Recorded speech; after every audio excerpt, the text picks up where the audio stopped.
Estamos de volta. O assunto de hoje é animais silvestres como pets. Se você perdeu o primeiro bloco, volte e assista, porque tem informações importantes. E não deixe de se inscrever no nosso canal. Vamos lá. Vilma, o que diz a legislação para quem tem um animal irregular? Então...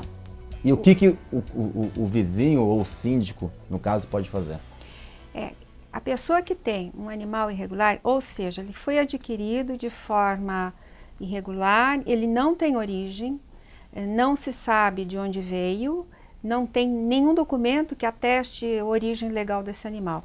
Esse cidadão, ele está cometendo um crime ambiental. E ele pode ser punido, e esse animal pode ser retirado dele e ele vai responder depois civilmente. Vai ser autuado e tal e vai responder civilmente. Qual é a recomendação? Que faça a entrega num centro de triagem de animal silvestre. Na página, no site da Secretaria, e se você der um Google, a entrega de animal silvestre do Estado de São Paulo, vai entrar o site da Secretaria e tem uma tabela dos 18 setas existentes no Estado. Parte desses setas são setas marinhos, eles só trabalham com mamíferos marinhos e aves marinhas. Não é o caso para fazer a entrega, mas temos outros setas dentro, continentais, que podem receber, sempre tendo disponibilidade para receber esse animal. Perfeito. Você já teve um caso desse sentido? Não, nunca precisamos denunciar, nem pedir para que retirassem do condomínio. E real problema? Você falou de medo, né? Mas você já teve real de barulho, por exemplo, o papagaio, que a gente sabe que é um animal que não oferece muito perigo, pelo menos pelo que eu saiba, mas às vezes incomoda bastante alguns vizinhos. Né? Nunca tivemos, na prática, nos nossos condomínios, eu nunca tive problema com papagaios dentro do condomínio, mas algumas vezes de prédios ao lado ou prédio da frente, em que você tenta conversar, né? É uma coisa que você manda uma carta para o síndico do prédio da frente, olha, então, a gente está tendo umas reclamações, o papagaio está falando demais aí chama um professor para o papagaio falar menos. Falar menos. Mas é complicado. As pessoas, elas têm que entender, eu acho que o cerne da questão, você mora num condomínio, você está numa comunidade, então você não pode pensar só em você também precisa pensar nos outros. Sim. Por isso as campanhas de conscientização. Né? Vilma, vocês têm muito dessas reclamações? Chegam até vocês também essa questão do barulho desses animais? Eu acho que algumas espécies de animais não devem ter em condomínio, né? Ou até algumas raças de domésticos, de cães que latem demais. Não seria adequado para ter. O que a gente, na verdade, tem reclamação é quando entra o primavera e que o sabiá começa a cantar às 3 horas da madrugada. Não tem um ano, desde que eu trabalho com isso, que a gente não receba reclamação. Está em vida livre, tem direito ao espaço, está cantando mais cedo do que deveria por conta da iluminação das cidades. É um período, são 2, 3 meses, no máximo 2 meses e pouquinho, que é o período de reprodução dele. Passada essa fase, você vai esquecer do sabiá. Essa foi uma reclamação que nós recebemos num condomínio, da questão de eu não consigo dormir porque eu não paro de escutar o passarinho cantar. Mas o passarinho era de um condomínio ou não era da... Não, vida livre. Não, era vida livre. E eu fui estudar e fui ver. Nós estamos entrando no espaço deles, ainda reclamando para os órgãos públicos sobre eles. Você não imagina a quantidade de reclamação que a gente recebe toda a primavera. É complexo. E assim, nós recebemos enquanto secretaria e os centros de triagem recebem também. Tem que retirar esse sabiá, tem muito sabiá. É complicado. Nós temos, a gente falou aqui no intervalo, fora do ar, a questão dos saguis, né? E não só saguis, mas principalmente condomínios de casa ou associações que acabam sendo similares a condomínio. Isso tem sido cada vez mais pelo menos eu moro em Alphaville e frequentemente a gente convive com esses macaquinhos que a gente chama, né? Sim, eu acho que uma dica para os síndicos é procure fazer dentro da lei aquilo que pode ser feito. Um estudo ambiental junto com um profissional credenciado para tanto e verificar o que pode ser feito ali, seja com os macaquinhos, seja com os lagartos, seja com os calanguinhos, com os próprios urubus, que aqui em São Paulo a gente tem um medo, principalmente os apartamentos de cobertura, de que esses urubus peguem os animais domésticos que estão dentro do apartamento. Então tudo isso eu acho que precisa ser estudado junto com profissionais habilitados para tanto.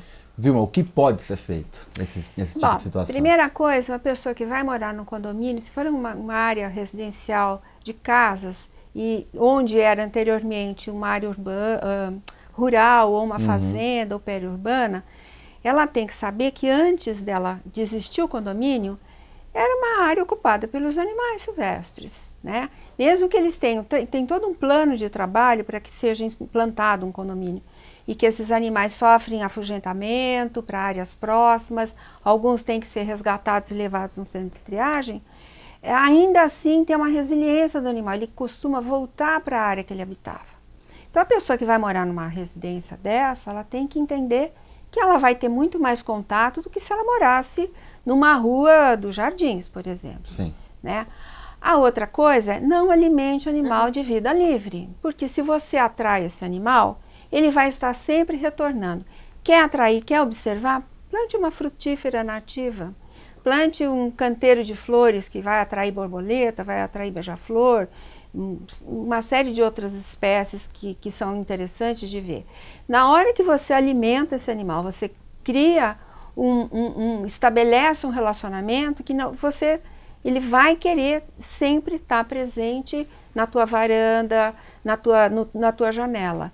Então, o animal... Começa a virar um problema também. Vira um problema. E se você não alimenta esse animal, os saguis, especialmente, eles não vão se reproduzir em grande número. Então, a limitação de alimentação limita o tamanho da prole, as fêmeas que vão procriar naquela estação. Acho que até uma preocupação, desculpa até te interromper, mas uma preocupação para os síndicos nesse sentido é orientar em relação ao armazenamento do lixo, ração dos animais domésticos, o potinho de ração do cachorro. Tira à noite. Tira à noite, não deixa para que os animais cheguem perto dali. O papel do síndico, o que você tem aqui, já falou e está batendo bastante essa tecla, eu acho que é importante, é a conscientização e a comunicação. Exatamente. Então, buscar essa informação e passar o máximo possível, acho que é o limite ou exatamente. O poder de ação que o síndico tem no... Nenhum síndico quer ser preso, né? Então, nada de matar os animaizinhos, isso nada é importante, de incitar o envenenamento ou o que quer que seja, certo? E também Bombas, isso acontece muito.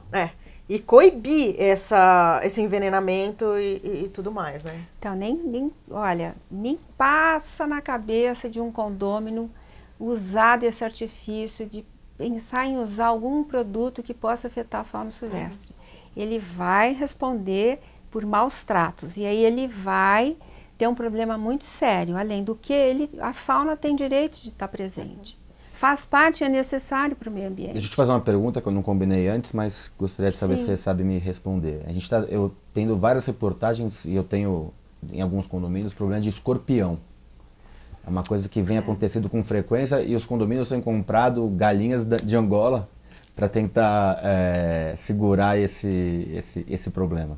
A gente está participando na verdade a gente participou de uma reunião, e dia 2 vai ter outra, na Secretaria de Saúde para falar de escorpião. O escorpião tem hábito noturno e a galinha de Angola tem hábito diurno. Então não resolve muito. Né?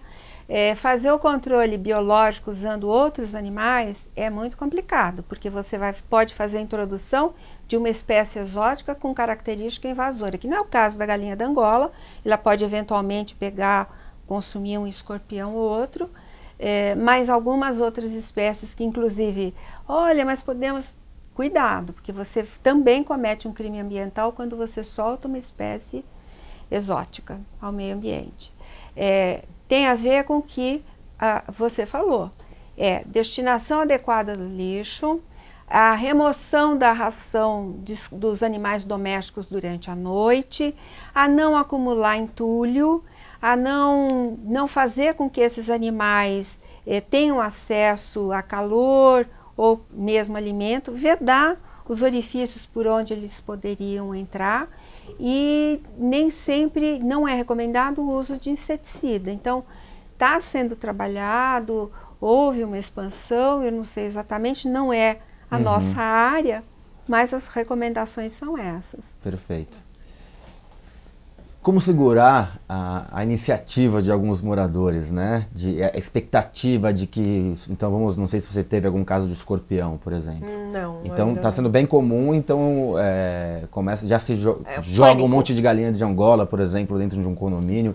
É difícil, né? Porque existem movimentos dentro do condomínio que às vezes o síndico tem uma dificuldade de conseguir fazer a coisa no ritmo certo e buscar a informação corretamente, né? Eu vou parecer um papagaio aqui, mas eu vou repetir. Questão de conscientização. Se você vê que o caos está se instaurando no condomínio, contrate um profissional para fazer uma palestra. Entendeu?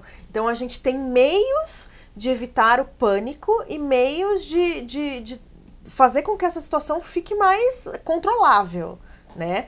Fazendo o que os especialistas pedem para que se seja feito de maneira correta, de maneira dentro da lei. Sim. E informando os moradores. Eu acho que Perfeito. Antes de agradecer vocês, o programa passa rápido e de vocês ficarem à vontade para fazer alguma consideração final, eu vou chamar um quadro que é o Aplicando Advertência. A advertência hoje vai para você, condômino, que tem vontade de ter um animal silvestre, um animal que não é doméstico. E essa vontade muitas vezes vira um problema para você e você não sabe como lidar. Então, inicialmente, pense 100 vezes antes de ter um animal silvestre, porque como a palavra já diz, silvestre, não doméstico. Ele deveria, no meu entender, ficar livre. E caso você assumiu essa responsabilidade de maneira legal, caso você não tenha mais o interesse de continuar com esse animal, que você procure e faça consciente essa transferência para algum órgão público ou para alguma outra pessoa. Porque se você simplesmente largar um animal, ele pode trazer problemas para a coletividade e muitas vezes e provavelmente vai levar ele a óbito. Consciência é importante. Vilma, muito obrigado pela presença. Obrigada pelo convite. Muito Espero que a esclarecedor. gente tenha esclarecido algumas dúvidas. É sempre uma oportunidade oferecer explicações ou informações ao público. Muito obrigado. Priscila, mais uma vez, sempre rica a sua participação. Obrigada. E acho que é importante aí deixar para os síndicos e para as pessoas envolvidas em condomínio, nós não precisamos saber de tudo. Nós podemos buscar essas informações com especialistas nas áreas específicas. Devemos, né? Devemos. Obrigado, viu? Obrigada. Até a próxima. Até. E você que está em casa, semana que vem, mais um programa com informações importantes para a gestão do seu condomínio. Até lá. Até a semana que vem.